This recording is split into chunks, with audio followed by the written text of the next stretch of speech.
IAS ज्ञान by doctor GGS देखने वाले सभी व्यूअर्स और आईएएस तथा दूसरे कंपटीशन में बैठने वाले सभी एस्पिरेंट्स को मेरा नमस्कार। आज का बहुत क्रूशियल, बर्निंग और करंट टॉपिक जो कई साल तक अब फिर चर्चा में रहेगा वो है इंडस वाटर ट्रीटी। अब ये क्यों चर्चा में है तो इसके बारे में कम बात करेंगे, लेकिन ये क्या है ये ज्ञान प्राप्त करना हमारे एस्पिरेंट्स के लिए ज़रूरी है। तो इससे पहले कि मैं वीडियो शुरू करूं, हमेशा की तरह आपसे रिक्वेस्ट करूंगा कि अगर आपको ये वीडियो बहुत इन्फॉर्मेटिव लगे, इंटरेस्टिंग लगे तो इस चैनल को सब्सक्राइब करें और वीडियो को लाइक करिएगा और इसको अपने फ्रेंड्स के साथ शेयर करिएगा। और धन्यवाद देना चाहूँगा मैं अपने सोशल बज़ टीम को, जो हमेशा की तरह मेरे जो टॉक है इसको एडिटिंग करके और इसमें ग्राफिक्स लगा के बहुत सुंदर बना देते हैं। तो शुरू करते हैं कि पहली बात तो ये 6 भागों में मैंने बांटा है। इसमें एक तो ये IWT क्यों चर्चा में है, दूसरा IWT क्या है, IWT मतलब Indus treaty, Indus water treaty, और इसका प्रेजेंट स्टेटस क्या है, सस्पेंशन या अबेयंस हुआ तो पाकिस्तान पर क्या असर पड़ेगा, इसके अलावा भारत के लिए क्या क्या ऑप्शंस हैं और पाकिस्तान के लिए अबेयंस में रखने का क्या क्या ऑप्शंस हैं, और लास्ट में इसका फ्यूचर सिनेरियो क्या होने वाला है। तो क्यों चर्चा में है, हम सबको पता है कि 22 अप्रैल 2025 को पहलगांव में जम्मू कश्मीर में इस्लामिक टेररिस्ट ने 25 हिंदू टूरिस्ट को कत्लेआम किया। उसमें एक लोकल व्यक्ति भी था और उसमें पूरा देश बहुत गुस्से में है और पूरे देश की पॉलिटिकल पार्टीज़ ने कहा है पूरा एक्शन लीजिए, हम आपके साथ हैं। सरकार को सपोर्ट दिया है सभी इंटरनेशनल कंट्रीज़ ने। तो अब ये मौका है। अब क्यों इतना बड़ा इवेंट है, क्योंकि ये 26/11 जो अटैक हुआ था बॉम्बे में उसकी तरह है, और 7 अक्टूबर 2023 में जो इज़राइल पर हमास ने हमला किया था उस तर्ज पर है। तो अब इंडिया की सॉवरेनिटी का सवाल है, और इन लोगों को जो टेररिस्ट हैं जो हिंदू धर्म पूछकर गोली चलाते हैं, तो ना सिर्फ उनको बल्कि उनके जो आका हैं उनको भी पनिश करने का पूरा इंतजाम है। तो इसमें क्या क्या ऑप्शन है, एक तो मिलिट्री ऑप्शन है, दूसरा जैसा कि सर्जिकल स्ट्राइक हुआ था वो ऑप्शन है, और तीसरा ये है कि इकोनॉमिक सैंक्शन, जैसे FATF में जोर लगाए कि पाकिस्तान को कोई भी कर्ज ना मिले, और एक सोशियो इकोनॉमिक है और उसमें ये कवर होता है इंडस वाटर ट्रीटी।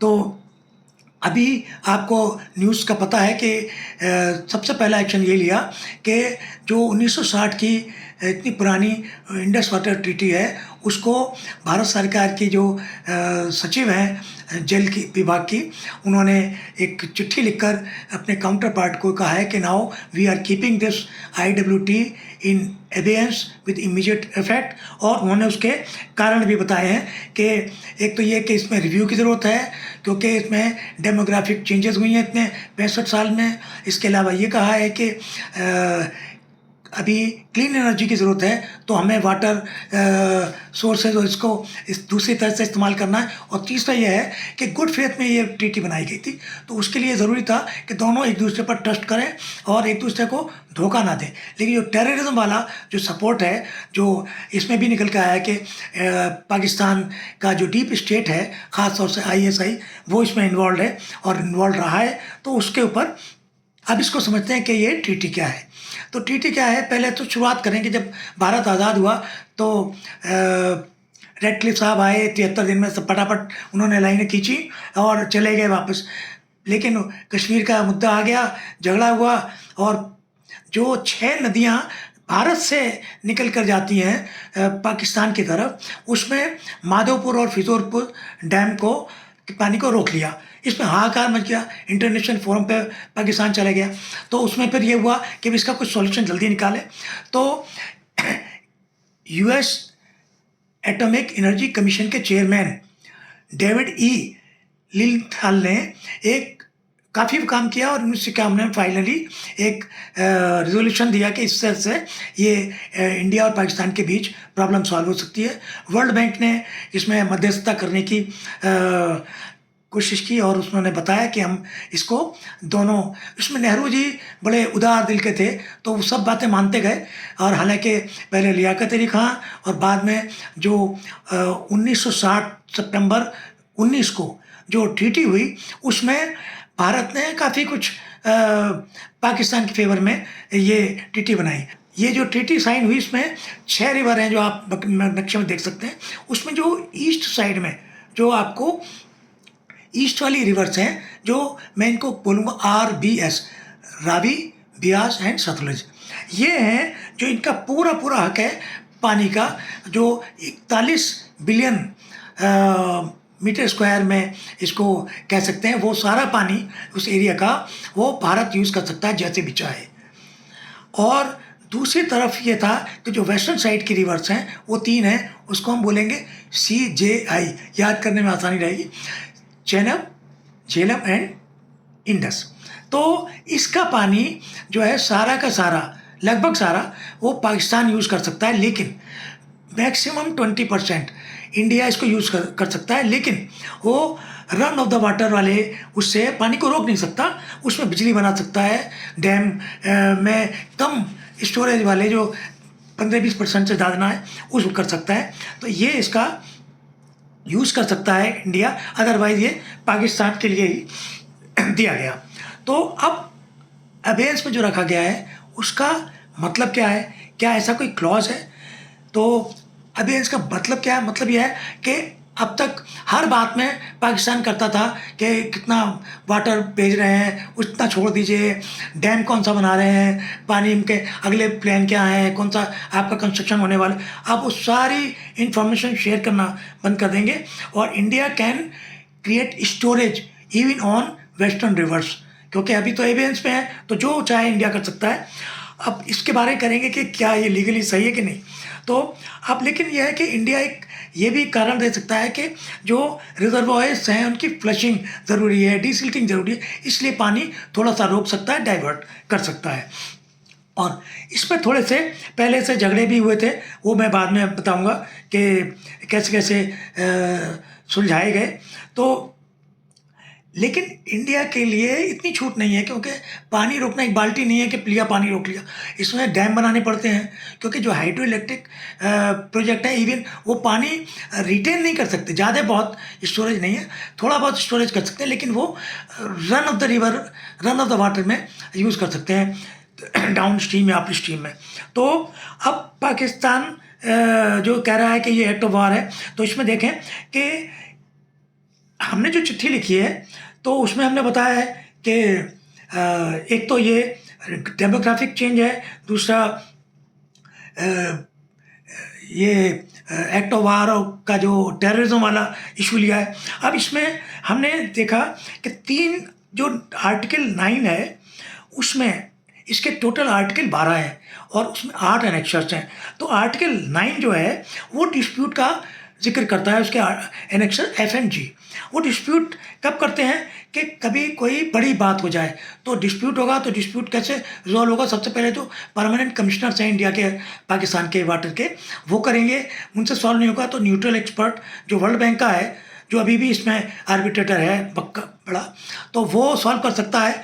और अगर ये नहीं होगा तो एक है फोरम ऑफ आर्बिट्रेटर्स, वो पाक जनरली प्रेफर करता है। शुरू में तो पाक ने जब झगड़ा हुआ 2018 में, जो किशन गंगा और रत्ते डाम बन रहे थे, तो उसमें ये कहा था कि भाई न्यूट्रल एक्सपर्ट लाओ, लेकिन बाद में उसको लगा ये चूँकि इंडिया जो है इस पानी को यूज़ कर सकता है 20% को, तो उसने बदल दिया कि नहीं, हम फोरम ऑफ आर्बिट्रेटर्स में जाएंगे।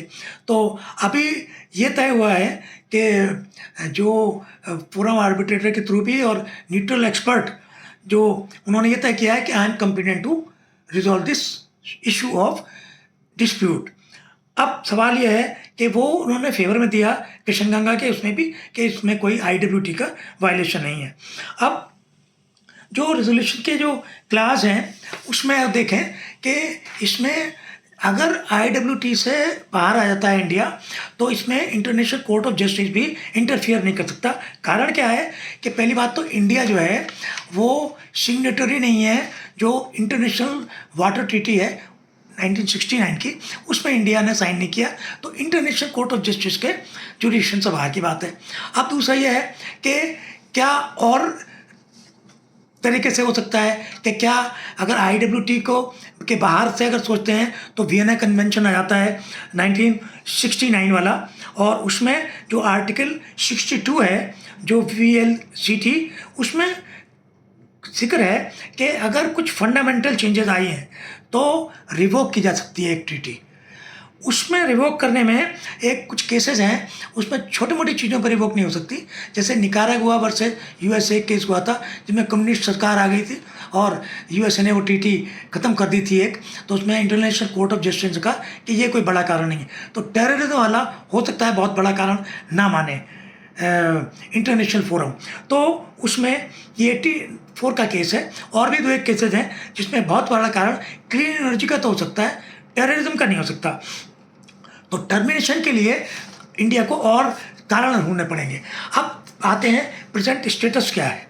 प्रेजेंट स्टेटस क्या है कि देखिए, ताज्जुब की बात है कि 1948 में लड़ाई हुई इंडिया पाकिस्तान की, 1965 में वो हारा, 71 में वो हारा, 99 में कारगिल में हारा, लेकिन कभी भी इंडिया ने इंडस वाटर ट्रीटी पर एक्शन नहीं लिया।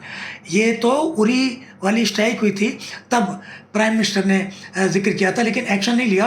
अब इस पर जोर दिया जा रहा है कि क्यों ना इस पर काम करें, क्योंकि इसमें इंडिया की जो भारत ने नस दबा रखी है पाकिस्तान की, अगर वाटर रोक दिया जैसे तैसे तो बहुत बड़ा नुकसान हो सकता है। जो 1947-48 में एक बार अक्टूबर में रोकने में हुआ था, सारी फसल खराब हो गई थी। तो अब उसमें यह है कि अब आप यहाँ देखेंगे कुछ बहुत से डैम बने हुए हैं पाकिस्तान के, लेकिन उसमें मैं आऊँगा कि उसमें ये क्या हालत है, क्योंकि वो जो डैम्स हैं स्टेटस के हिसाब से देखा जाए तो वो 30% कैपेसिटी पे काम कर रहे हैं, इतने सारे डैम पाकिस्तान के, क्योंकि वो डिसिल्टिंग नहीं कराते करप्शन और उसकी वजह से, तो सारे डैम की कैपेसिटी नहीं है। दूसरा एक बड़ा कारण है कि सिंध एरिया जो जहाँ पे ये रिवर्स जाती हैं, वो पाकिस्तान की आर्मी के बड़े बड़े ऑफिसर्स, ब्यूरोक्रेट्स वहाँ के और टॉप पॉलिटिशियन, उन्होंने हथियार रखी है और वहाँ ग्राउंड वाटर को पूरा कब्जे में ले रखा है, तो इरिगेशन के लिए भी कमी पड़ जाती है। और थर्ड बड़ा कारण है पाकिस्तान का ये स्टेटस कि इन्होंने बहुत बड़ा फर्टाइल एरिया जो POK में है, वो लोन ना चुकाने पर, शर्तें ना मानने पर इन्होंने चाइना को दे रखा है। तो ये पाकिस्तान ऑलरेडी बहुत बड़े प्रॉब्लम में है। इसके अलावा एक और चीज़ है कि जो ईस्टर्न रिवर्स हैं उसमें भारत जो है 95% से ऊपर यूटिलाइज नहीं कर पा रहा है उसकी, और 5% नहीं यूटिलाइज कर रहे। इसका मतलब है कि 32 मिलियन एकड़ फीट एरिया जो है वो पाकिस्तान यूज़ कर रहा है। अभी एबेंस पर रखेंगे, वो पानी बंद करेंगे तो पाकिस्तान चिल्लाना शुरू करेगा। तो क्योंकि जैसे US एड में आपने एड बंद कर दी तो वो चूँकि आदत बन चुकी है कि लीगल राइट है, तो ऐसे ही वो 5% पे जो उसका राइट नहीं है उसको यूज़र के हिसाब से लीगल राइट मानने लगा है पाकिस्तान। तो ये बड़ी मुश्किल है। तो अब इस स्टेटस में ये भी हम बात करेंगे कि जो नदियां हैं उनमें ये वेस्टर्न में 20% वाटर भी स्टोर इंडिया नहीं कर पाता है, वो यूटिलाइज जो कर सकता है वो भी नहीं कर पा रहा है। तो यहाँ पे आप देखेंगे ये पिक्चर दिखाई है कि इसमें कितने सारे डैम हैं, लेकिन अब इंडिया जो है मल्टीपल डैम बना रहा है, उसमें पाकिस्तान लगातार शिकायत भी कर रहा है। तो अब सवाल ये है कि ये अगर एग्जिट क्लॉज यूज़ करता है, जो है ही नहीं, अगर एग्जिट करता है TT से या अबेंस में लंबे समय तक रखता है, तो इंडिया के एक्शन से पाकिस्तान को क्या फ़र्क पड़ेगा। देखिए, पाकिस्तान की 93% जो इरिगेशन है वो इन नदियों से ही होता है, तो ये फूड सिक्योरिटी पे बहुत बड़ा इनका वो हासिल होता है। इसके अलावा इकोनॉमिकली अगर देखे जाएँ तो 23% ऑफ GDP सिर्फ इन रिवर के जो फूड प्रोड्यूस करते हैं उससे आता है, और 38% जो रूरल एम्प्लॉयमेंट है पाकिस्तान का, वो इस पर निर्भर है, इन नदियों पर। और Pakistan basmati rice, sugarcane और ये सब एक्सपोर्ट करता है। करीब करीब 70% जो है वो एक्सपोर्ट, उस पर असर पड़ेगा अगर इस पर टीटी पे कोई असर।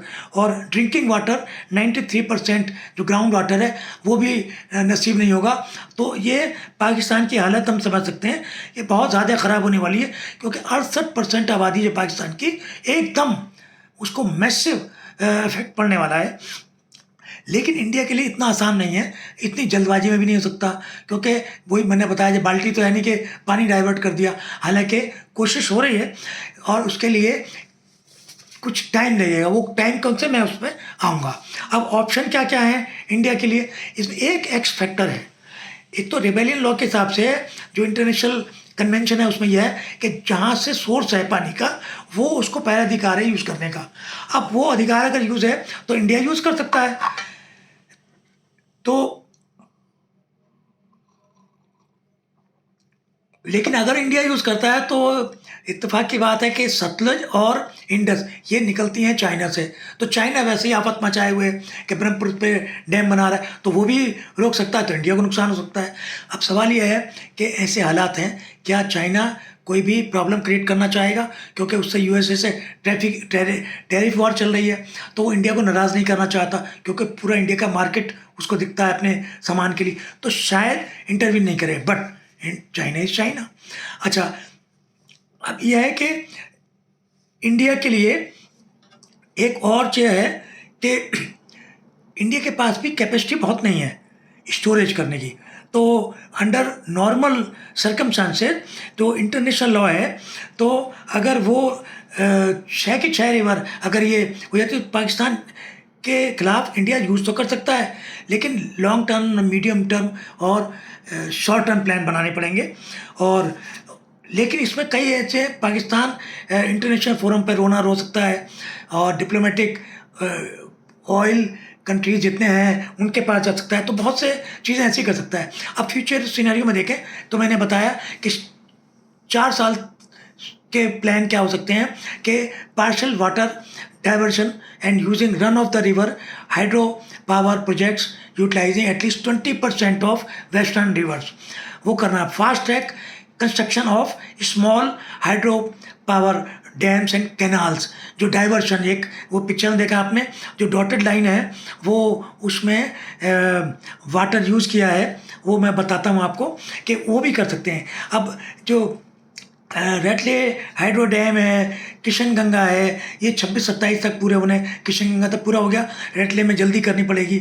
एक पाकल डोल प्रोजेक्ट है, उसको भी 26-27 तक ख़त्म करना पड़ेगा। एक बरसर प्रोजेक्ट है चेनाब ट्रिब्यूटरी पर, उसको 2028 तक ख़त्म करना पड़ेगा, तो और उसको यूज़ करने के लिए redirecting water through irrigation in JNK and Punjab, वो कर सकते हैं। वाटर रिडक्शन फॉर पाक बाई 5% ऑफ ईस्टर्न रिवर, उसमें हम अपने पंजाब, हरियाणा और जम्मू कश्मीर को फ़ायदा पहुंचा सकते हैं। इसके अलावा मीडियम टर्म जो 5 से 7 साल का है, उसमें चेनाब से जो रावी में डाइवर्शन कर सकते हैं, लिंक कनाल बना के, और इसमें 2030 तक बना सकते हैं। एक बैराज सिस्टम बना सकते हैं to redirect water from Jhelum to Beas, यहाँ जो जैसे पास में है, तो लेकिन इसमें 6-7 साल लग सकते हैं और करीब 5 से 10 बिलियन डॉलर खर्च करने की ज़रूरत पड़ेगी। लेकिन थोड़े बहुत जर्क दे सकता है इंडिया, जैसे अभी सुन रहे हैं कि झेलम का पानी एकदम बहा दिया, बाढ़ आ गई, पानी रोक दिया, सूखा पड़ गया। तो ये ट्रिक्स इस्तेमाल करके बहुत कुछ नुकसान पाकिस्तान को पहुंचा सकते हैं, लेकिन इंटरनेशनल प्रेशर उसमें आ सकता है। तो लॉन्ग टर्म प्लान में ये सब हैं कि 20% वाटर वेस्टर्न रिवर का यूज़ करना, और 5% जो हम यूज़ नहीं कर रहे हैं उसका यूज़ करना। बाकी तो सारे ये अभी देखिए, आगे देखिए होता है क्या, कि मुझे लगता है कि इसमें भारत का अपर हैंड है, और भारत ज़रूर इसमें सफलता पाएगा कि इंडस वाटर ट्रीटी से अगर नहीं भी निकल सकता तो पाकिस्तान को कदमों पर ला देगा। जो टर्म्स कंडीशन है वो पाकिस्तान को माननी पड़ेगी। धन्यवाद।